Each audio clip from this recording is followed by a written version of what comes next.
to the channel. We got a little project we're going to be doing today with the 22 F-350 Tremor.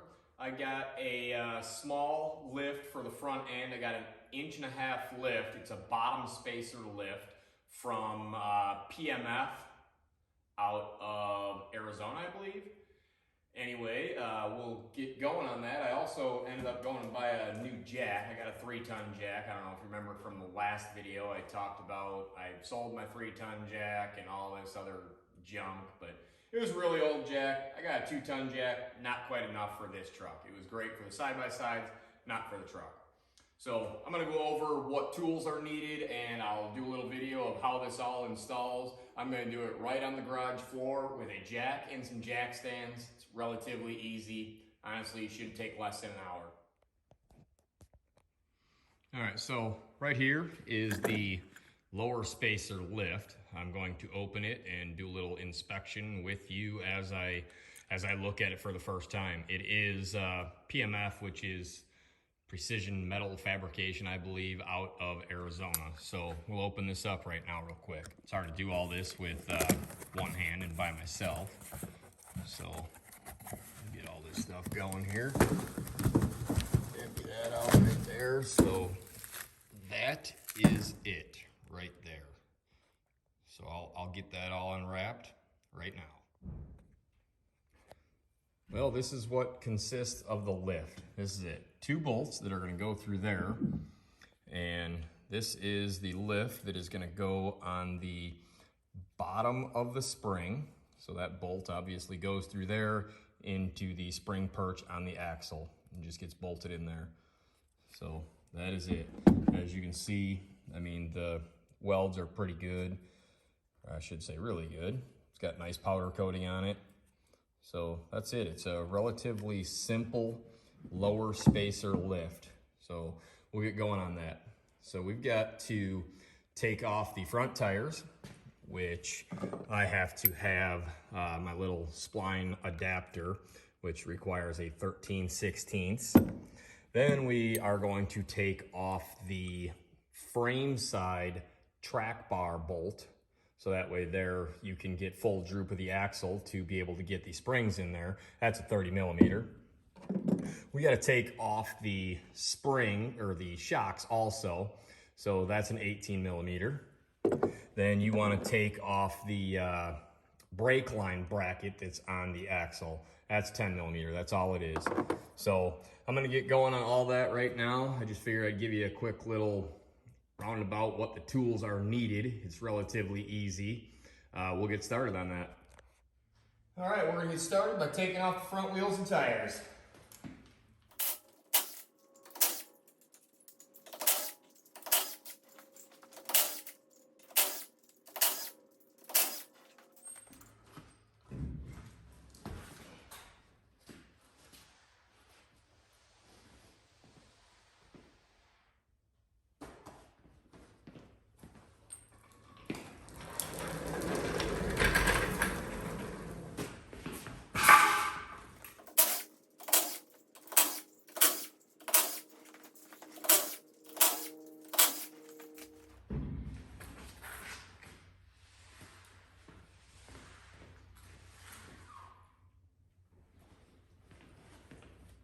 Okay, I already got the jack stands in there.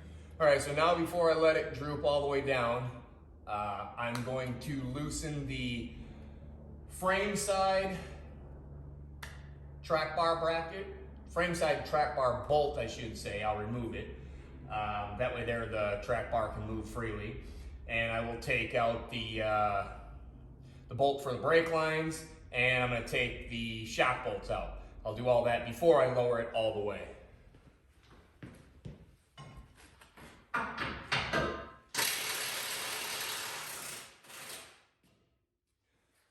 Alright, I got it loose, but I need a pressure wrench to hold the front end.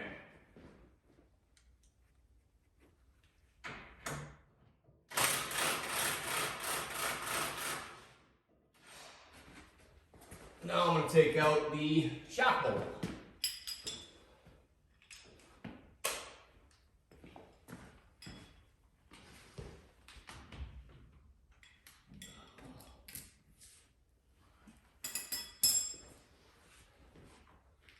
Guess I got to turn the truck on and turn the steering wheel back and forth.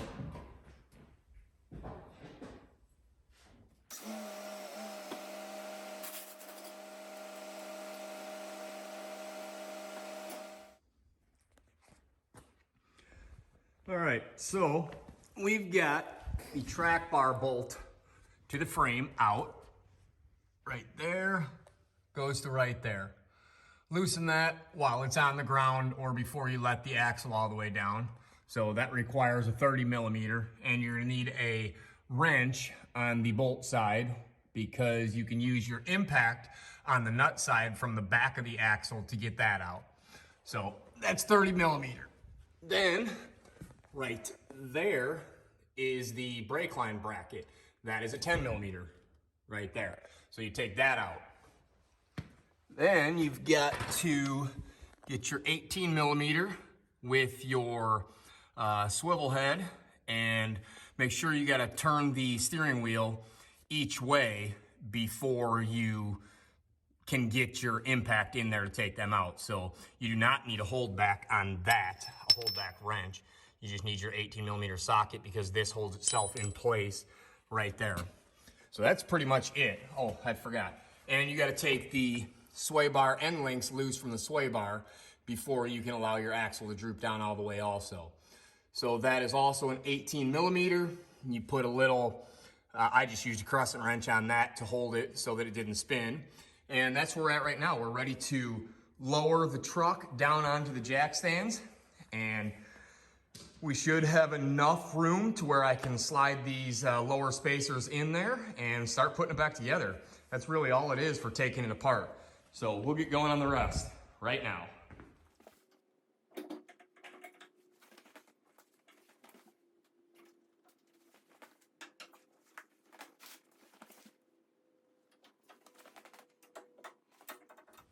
As you're going, make sure that you don't get anything that starts to get a little too tight.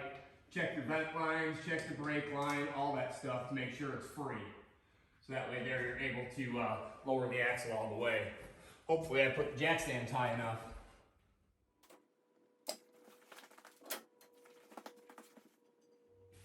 You gotta watch out for your vent lines on your axle. I just realized one thing, it's stuck right now. I think everything's good, and I think we have enough room to actually put these in.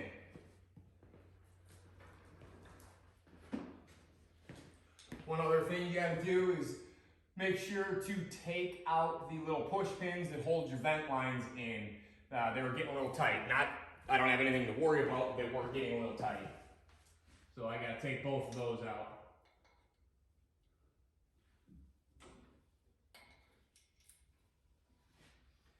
Okay, now that's it. Now I gotta see if it'll go down enough.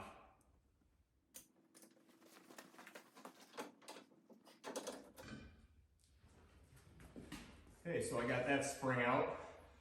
Relatively easy.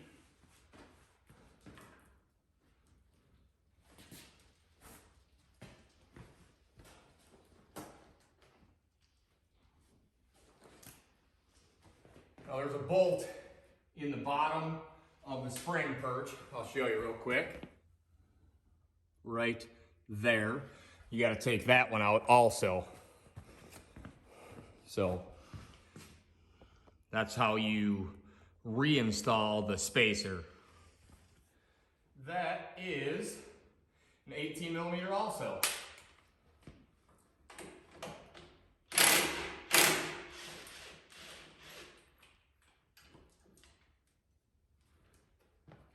This is it. So this no longer gets used. So you get a new bolt and lower spacer.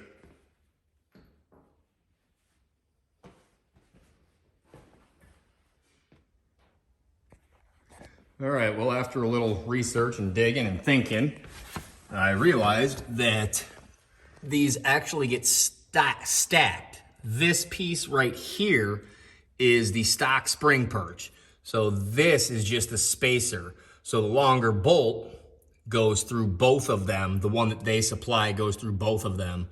I guess I just didn't really think of that when I originally got going on this, but that is exactly how they go. And the bolt that they supply is a 7/8, which is right there. So you just torque that down, get it all tight, and then you put your spring back in. Then you repeat the same thing for the other side. I mean, that's really it as far as disassembly. Reassembly's relatively simple also. I also forgot to mention, I took some measurements before I got started, and I'm gonna take some afterward. I measured from the ground to the bottom of the fender right here with the wheels and everything on as it sat stock. I measured from the ground to there in the center, and then also from the ground to the center of the valance right below the license plate. So the two measurements are right here. So as you can see, stock, the fender height was 42 1/4, valance height was 18 1/8. So I'll put everything back together, and then I will take the after measurements with the lift installed. So I'll get going back on that now. But that's pretty much it as far as disassembly. Reassembly is just the same thing in reverse. So here we go with that. So now we're just gonna start the reassembly process. Whatever you do, make sure that your spring isolator is all the way where it's touching right there. And then make sure that once you get it in, you got this bottom end spring bottom end of the spring where it's supposed to go all the way up against this stop. I'll show you.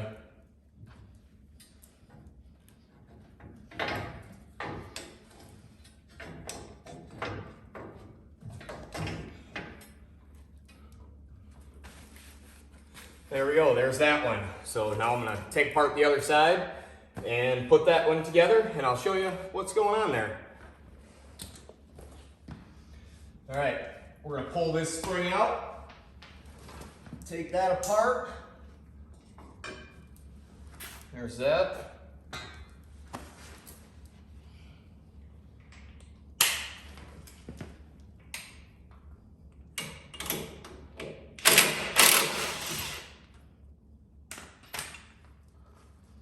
So this is what I was talking about earlier.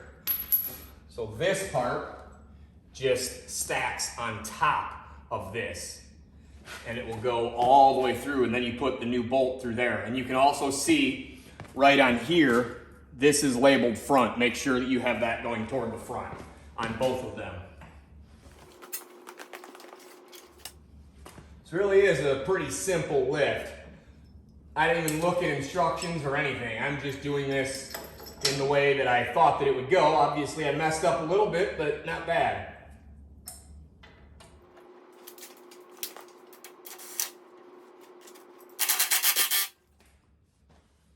Okay, same things here. Make sure that your isolator is all the way at the end of the spring. Make sure that this bottom end touches the right part on the spring perch.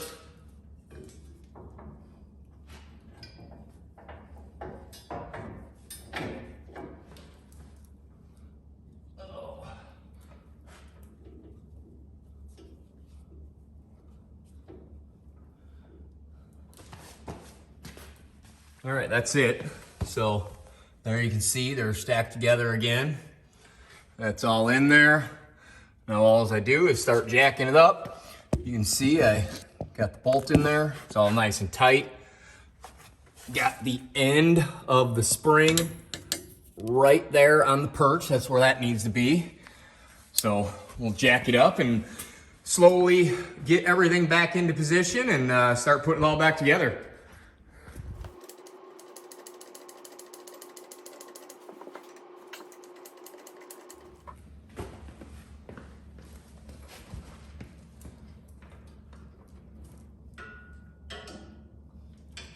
As you're jacking it up, you definitely want to make sure that you don't get any of your hoses, vent lines, any of that stuff all pinched in there. And you got to jack it up slowly because you got to make sure that you get your bottom end of your shocks in there, in the location where they're supposed to go, all that good stuff. So it does help to have two people. So I'm actually going to call one right now.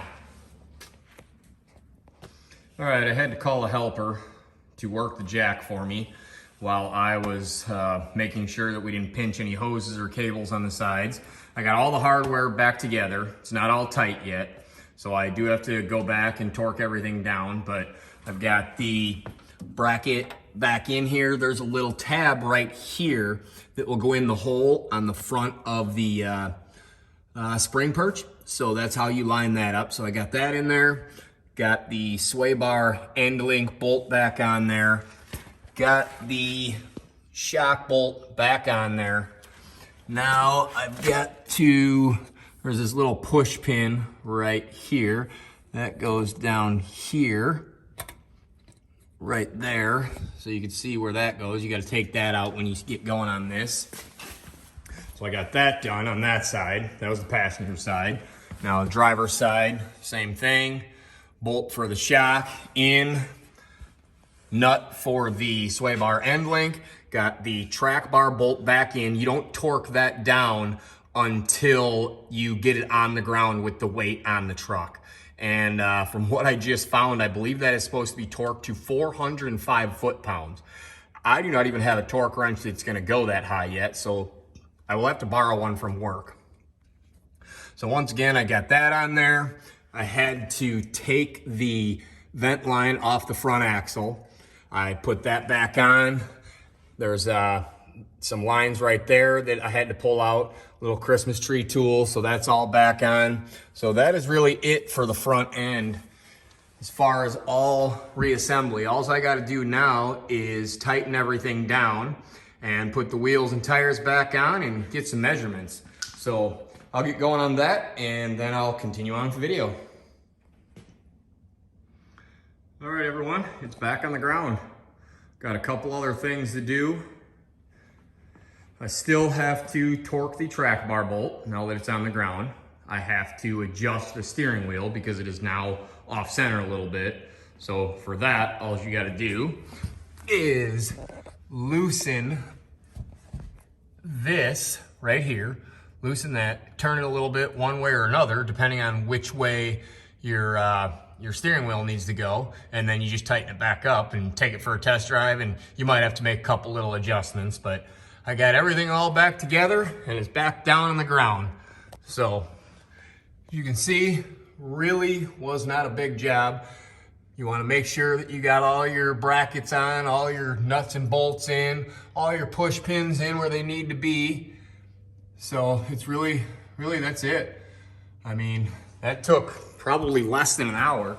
I did have to call for some help. I had my son come out and help me with the jack as I put everything back together, but everything's ready to go. So I'm going to torque the track bar bolt and adjust the steering wheel and then go for a ride, and we'll see how it goes. Oh, before we even go for a ride, once I get all those adjustments done, I will make my measurements like I was talking about so we can see exactly how much it lifted the front end. All right, everything is all torqued, put back together. So we'll take some measurements and see what we got now. Let's start with the fender.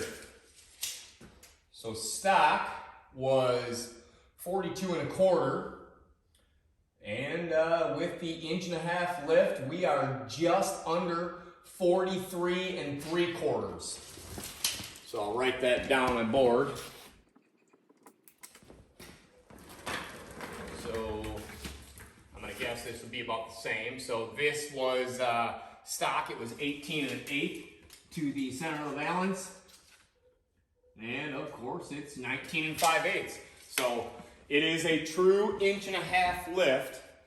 You know, after you get it on there, and I've already kind of rolled the truck back and forth a little bit. I adjusted the steering, everything's ready to go, and it is a true 1.5 inch lift. So now the only thing that is still gonna have to be done, which if anyone in these trucks gets their brights flashed, or people flashing their brights at them a lot, now that I've lifted the front end, it's gonna point the headlights up a little higher, so I am going to have to adjust the headlights a little bit. Not really worried about doing that right now, and there's plenty of videos on how to do it, but that's pretty much it. I'm gonna go take it for a ride, make sure that my steering adjustments are all good, and see how it rides. It really shouldn't do much different than it has been, but we're gonna take it for a ride. One last thing that I do think that I am gonna do is I believe I am going to have to get an adjustable track bar. If you look straight down this side, look at the top of the tire to the fender. So it's actually within the fender on this side. Come over to this side, look at the top of the tire, it's out of the fender. So I am going to get an adjustable track bar so that I can center everything back up. I will probably even do a little installation video on that one, but for now, this is the end of this video. So thanks for watching. Hope maybe you learned something. I'm still trying to learn to do the video editing and maybe get a little more comfortable on screen. But for now, we're gonna end it, and thanks for watching.